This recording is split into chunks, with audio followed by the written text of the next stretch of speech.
Thank you for coming. It's great to be here. I think by now it's pretty generally agreed that interdisciplinary research is going to be a very important aspect of scientific research in many fields. And what I would like to do today is to give you a perspective about interdisciplinarity from the perspective of theoretical computer science. And I believe that to some extent it also reflects the general features of interdisciplinary research. So the question we really want to think about is that what is interdisciplinarity and how does it become interdisciplinary? So let's begin from the history of theoretical computer science as a subfield in computer science. And to some extent, that theoretical computer science, like many other mature scientific fields, itself is a result of evolution from many disciplines. So to some degree, it is always interdisciplinary in nature. And so let's look at the story of theoretical computer science. It can be regarded as a tree. And at the roots is the effort by Alan Turing and other pioneers in theory of computation. They asked the question, what does it mean to compute? What's the meaning of computing? And so what they focus on is the question, what's the mathematical model of computation? And now, so this is really the core of theoretical computer science in its original form. And through the many, many years, the 60, 70 years of development, we have many important developments, including, for example, the theory of NP-completeness by Cook, Karp, Levin, and etc. And however, theoretical computer science is not just this line of thinking about what does it mean, what's the model of computation. And there are many inputs in subsequent years from other disciplines. And each time, it brings in new problems, a new perspective, and most importantly, new talents that at first, at some stage, one might as well say that it's an interdisciplinary area of research. But gradually, it matured and really has now become an integral part of theoretical computer science. So for example, Don Knuth bring in the question that involve the more practical side of computing and emphasizing the study of algorithms and data structures. And the famous Kolmogorov in bringing the idea of algorithmic information. And so it's not just the subject, the concept that's bring in by these great scientists, but it's also they have produced some very important students who have made a difference in the field. So Kolmogorov, for example, Levin and Rasparov, they all have become really pillars of the field that come from the Kolmogorov school.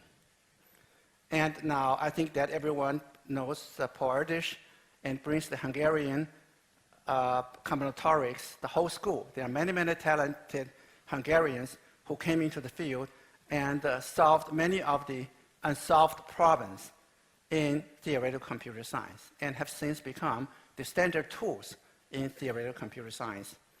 And of course, the Klaus Shannon, the information theory, has a big influence on theoretical computer science. And now we're coming to more recent times in the last 30 years, And the interaction between computer science and information theory and community brings in the idea of merging the Shannon's information theory and Alan Turing's computation theory, and created the field of modern cryptography and the influence of biology manifested about 20 years ago, because computers are become more and more important for solving biological problems. And then the quantum computing makes a quantum information interdisciplinary between physics and computers, and the algorithmic game theory, it's a very important active field, interdisciplinary between economics and computer science, etc. And so the last three, I think that one might really call them interdisciplinary area. And my hope is, and I believe, that over time they would become such an integral part of theoretical computer science. Then I don't mean that we would own this area so that it's not part of physics or biology, but I mean that it will not be, it will be just as common as people who work in combinatorics and in theoretical computer science. And now, stepping back and thinking about this pattern from a more general view, that now how does the computer science itself, what's the story of computer science? And we all know that computer science, in some sense, has always been interdisciplinary. Starting from the very beginning, we know that computer science has important applications to physics and biology and engineering, and but usually what it means is that in those disciplines, they need to solve their problems using computers merely as a tool. They would like to get numbers. And so one might schematically draw that in the earlier years, those fields, if you look at their core, the core areas don't intersect. It's just that they need to use computers. And however, one thing that dramatically changes is that we have found, especially in theoretical computer science in recent years, that these cores, for one reason or another, have found each other. So there is a significant intersection in some parts of the core of those disciplines with computer science. And therefore, to solve their problems, it's not just enough to tell them what the best algorithm is for solving their problem. But actually, in many cases, the collaborations between computer scientists and these other fields become an integral part of the progress of the field. So that all sounds very abstract. So, for the rest of the talk, what I would like to do is to give some examples. And now, before showing you the examples, let me first set some benchmarks. So how do we know the results of in a certain research is interdisciplinary? I'm just going to focus on three indications. The first one is that it would involve researchers from computer science and from the other discipline. So looking at co-authorships. And the second is that they will be published, at least from the theoretical computer science point of view, the results are published in non-core theoretical computer science journals or conferences. And the third thing is that getting published is not enough. Are they of real significance to computer science and other fields? So I'm going to keep in mind there are three benchmarks, and I think as a crude first cut at differentiating research, which merely involves computers, and something that is deeper. So I would like to look at 3 examples. One is involved the computer science and economics. One involves computer science and physics. And more generally, there are topics that are so universal. And they are not just computer science in one discipline, but actually even philosophy. So let me first look at the case of auctions, which is about the interaction between computer science and economics. Suppose you have an item for sale. Suppose you have an apple, and the problem is that that how much are people willing to pay, and so we can certainly ask people. I mean, how much would you pay for it? And they will probably lie. They will try to get the best price they can.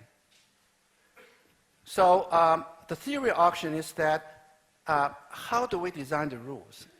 How do we ask them so that people have an incentive to reveal their true values? So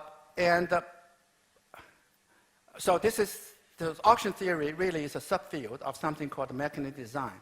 So for the market, you make a design on how the market would operate. And so this really says that under this paradigm, economists are engineers. So you would like to design an auction so that in equilibrium, we get the result that we want. And so the goals of the auction, the seller, which is the auctioneer, may have several different goals. The most common goals, one is to maximize the social welfare. And so what it means is that we would like the item to go to the person who value it most. So this is, it's from a global point of view, that's the maximum efficiency. Or from the seller's point of view, maybe I just want to maximize the revenue as the profit. And let's just look at 2 very simple of auctions. And let's consider you have one item, you have an apple to sell, and there are many buyers. Each one of them would seal their bids. And so when the seller opens the envelope, he sees all the bids. And then how do you decide who to give it to at what price? And the obvious natural solution is to do it called the first price, namely that you look at the maximum bids and you sell it to this guy and at the price that the person is willing to pay, as stated there.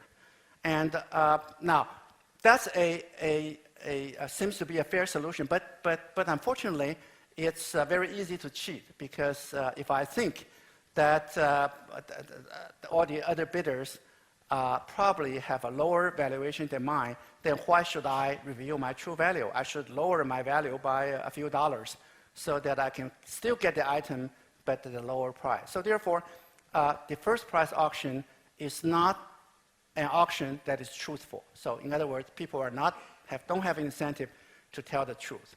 And another seemingly unnatural way of doing it is called second price, or it's called victory. And don't underestimate it. There's no price in it. And so what this does is to award the item still to the person who claimed that he valued it most, but charging at the price only at the second highest price. So now you can see that the second price auction has a distinct merit, namely that it's truthful, because if I value at something and I know that even though I know that all the other bidders have a lower price, there's no reason for me to put in a lower bid, because if I get if I lower it, I will still pay the same price. So the price doesn't depend on my action at this time. So the second price auction has the distinction being, firstly, it's truthful, and secondly, it also maximizes the social welfare, because the person who deserves it most actually get the price. And so let's think about this definition of a truthful mechanism. And this turns out to be a very profound concept. So what is a good, great piece of work? What is great research? And it depends that you have one or more really critically deep concepts that are very important in applications or in aesthetics, and seems to be very natural, but it's not very easy to completely characterize. So truthful mechanism turns out to be this. So this is very similar to, let's say, the idea of the concept of computability. What does it mean for something to be computable? And now, even though it's something that can be said pretty simply, but it actually, nobody has exhausted the idea of computability, because computability makes computer science what it is. It has at least one unique idea that is absent in all the other sciences. And it turns out that the idea of a truthful mechanism also has this character.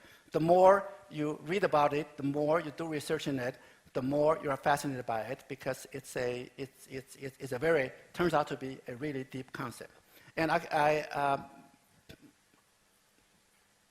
and now, so this solves the problem when you try to maximize the social welfare with a truthful mechanism. But how about in other models? For example, suppose you want to achieve revenue. You want to maximize the revenue using a truthful mechanism. Is there something simple that you can do? It's just like the second bit. And it turns out the revenue maximization problem, in some cases is easy, but in some cases it's very deep. So suppose you want to sell, instead of one item, but you have k items to n buyers. And now the k equal to 1, the single item case, Meyerson gave a complete solution to this problem. And it's also a Nobel Prize work. It's a very beautiful work. And I cannot help but think about 1981. And I remember in 1981, I was at Berkeley. And at that time, cryptography was the rage of the time, at least in our field. And there are some really wonderful concepts in cryptography. And so little did I know that at that time, the economists have come up with something that's really profound and arguably have even more important than the computer science work that was fashionable at that time. And I mention this because this is a case. If you read the auction theory, if you read Meyerson's paper, it's exactly the kind of problem that we would love to solve. It formulated it, it's exactly a theoretical computer science problem. So there are cases. I think, how does things become interdisciplinary? In some cases, it's a gradual merge, because you need the other discipline to make your things work. But this is a case where they are the same, even from the very beginning. The motivation may be different, but the actually it's exactly the type of question. And if you have more than one item, if an apple and orange you want to sell, then the problem is really an open. And there are single mechanisms, such as you just do it separately, or you can sell them as a single bundle. As a bundle, the idea is just that you can either get both items or you get none at a certain price. So selling one item, the seller has one item and has a partial knowledge of the buyer's interest, and how does it maximize the revenue. So if you set the price at P, then the expected revenue is P times the probability that the buyer would accept it. So therefore, this is the expected value. And so all you need to do in this very, very simple case, just one item, one buyer, is just you should set the price that maximizes this expression. Okay. But even for one buyer, if you want to sell two items, then it's difficult, even if these two items have a similar characteristic. So the natural way is to say that I just sell each item optimally, and however, you don't get the best algorithm. So for example, if you have item values which have each item has an equal probability to be worth $1 and $2 to the buyer. If you sell them separately, then the optimal value is going to be equal to 1. You can set the price to be either 1 or 2. You get the same expected revenue. However, if you sell it as a bundle, you say that you either buy both the apple and orange at price $3, or you're not going to get any. If you do the calculation, you can see the revenue is bigger than if you sell it separately. And now, actually, things are much more complex. If you look at some simple examples, let me just go to the very last one. If the distribution is so that its probability 1/6 to be $1 is worth $2 with probability of half, and to be worth $4 at probability of third, then the optimal solution is a very complex combination. It says that I would offer the buyer two alternatives. Either you can get a lottery to get one single item for $1, but the lottery has only 1/2 of the probability to succeed. And the second alternative is that you can get both for $4. So this is the unique solution that works optimally for this. So that all this indicates that this truthful mechanism is a very profound concept. And even now, we really don't fully understand how to sell to one seller and with just two items. But let me show you how the added value that the input from computer science can get you. Okay, so let me just write down the notation. The maximum revenue is from selling from items in a set. Okay, and so the question is, so you can ask fundamental questions like this, saying that how much is it better if you have an auction where you sell both items at the same time, compared with just selling them separately? And it's a question that's very natural and very simple to ask, but the answer is not obvious. And now in 2012, Hart and Nissan showed that what you would expect, that you can make more money, but not too much more than selling them separately. And the Hart and Nissan also show that if you sell them separately and you sell them as a bundle, there are some mathematics that you can analyze it, and how much does it differ from the optimal. And a follow-up paper by Li and Yao actually pinned down those ratios.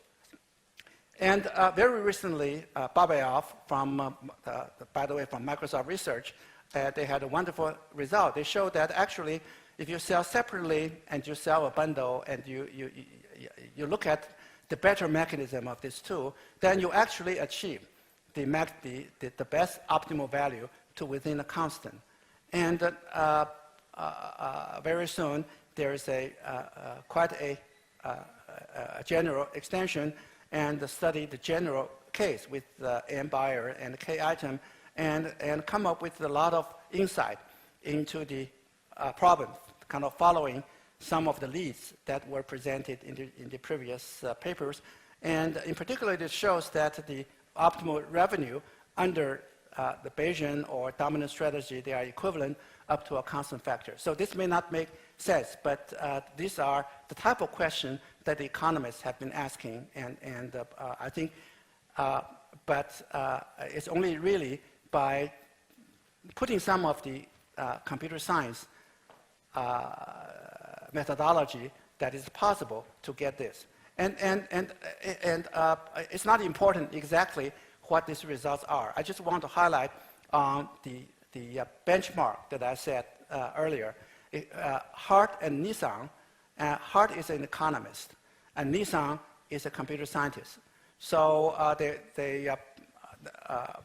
together, they initiate this very fruitful line of research in recent years, and they published a paper in a conference called EC, and it is a conference that's is designed to be cross-discipline. If you look at the program committee members and the students, they come from both economists and computer scientists. And now the publication venue of the follow-up paper is in the proceedings of NAS. So it's not really a theoretical computer science journal. And also, if you look at the most recent, the last result on the page here, I think these results are I think the economists will be very interested in knowing results of this kind. So the second question I like to example is quantum information. And now, replicating information, such as making Xerox copy of digital documents, has diverse applications. Now, the question is that is it possible to have a Xerox machine that can make a copy of not digital documents, but actually quantum documents and quantum objects? And now we know that it's not possible to do the strict copying, and so there's a no-cloning theorem which says that if you want to design a quantum machine that would take an input state phi and you want to produce 2 copies of it, then this is not allowed because of the constraint in quantum mechanics. And this is an important insight because this really is the basis for the security of quantum cryptography. But in the physics community, for 20 years, they are very interested in how do you get around the no-cloning theorem. Is it possible to clone a quantum object approximately or probabilistically? And many cases, special cases, have been studied. But what about the general rules? Is a general theorem that tells you what limits how many really good copies you can get for a quantum state? What are the ultimate limit? And it turns out that there's a quite good, elegant solution to it.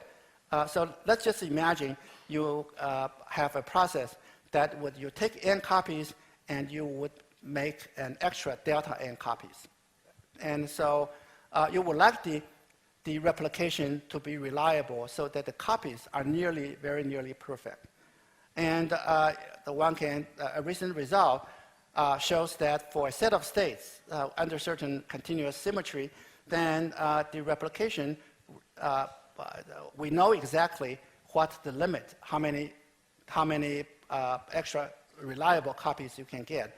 And if you restrict yourself to deterministic processes, the extra copies you can produce is sublinear in the original copy. In other words, you can produce a large number of extra copies that are very faithful. And now, however, if you allow yourself a probabilistic process, and then it obeys something called the Heisenberg limit, and it turns out that it's possible to produce, it's quite counterintuitive, you can produce nearly a quadratic number of copies. And that actually is the best you can do. You cannot do anything better than that. And this is a paper published by 3 authors. And so Chirabella is a physicist in our institute. Yan is a student of his. And so, so it's a collaboration between a physicist and computer scientist, and it's published in a journal, Nature Communication. So it's not a journal of theoretical computer science. And now, how does this look at computer science? why is it that computer scientists actually would also be very at home with this question that physicists are interested in? Because the cloning of photons can be modeled as a computational geometry problem in a high-dimensional place. And also, this problem is very similar to generating almost identical keys in cryptography. And now, so those are two examples of marrying computer science with economics and physics. And now, let me find more partners for computer science. So this one is really I think people are interested in from very ancient times. And now, it's very important, as reported in New York Times, that in 2012, the researchers found a fraction of the public keys in a database. They are not randomly generated. So even though we advise them to generate randomly, but actually, in fact, people don't generate those keys randomly. So it will be possible for someone to figure out the secret key and to decode sensitive online information. And so the question of randomness is something that have been interested, I think that starting with philosophers asking, is the universe random? And now, as a science, statisticians have been interested in it for a long time, and it's a statistical test space. And in the 1980s, because of cryptography, computer scientists become interested and put it on using a different foundation. So it becomes really important for the progress of cryptography. And now, in the last 15 years, the physicists got interested in this question. So the question is that if you are allowed to use quantum processes, can you get much better, much stronger randomness? And so that if the physicists generate, using a certain device, generate to you a certain string of random, claimed to be random numbers, can you actually certify? Can it be certified as really truly random without any complexity assumption? So this would be unbreakable, and if you assume the nature to be quantum. And now, so that goes beyond just the philosophical questions and also the application of generate cryptographic key. And a hot topic in quantum cryptography among the physics community is about device-independent quantum cryptography. What it means is that in quantum cryptography, you have to use physical devices made by some companies. And suppose you don't trust the company. Is there a way so that you don't have to trust the company? If it works not as specified, you have an easy way to know that it doesn't work as specified. And now, the concept of the device-independent quantum cryptography was raised in a computer science theory, computer science conference in 1998. And, but it became very fashionable in the last 10 years. And eventually, a group of computer scientists, and I think Unger probably is a physicist, and they have made great progress on this problem. So eventually, after their paper, people have found ways to solve the problem completely. So they published their paper in Nature last year, and the idea is to make use of the certification process, the quantum-based certification, and made it possible for people to design device-independent quantum cryptography. So to conclude, when you think about all these examples, we think one can conclude that the reason that it's possible for different fields to have a chance to work together in many ways is because they have certain things in common.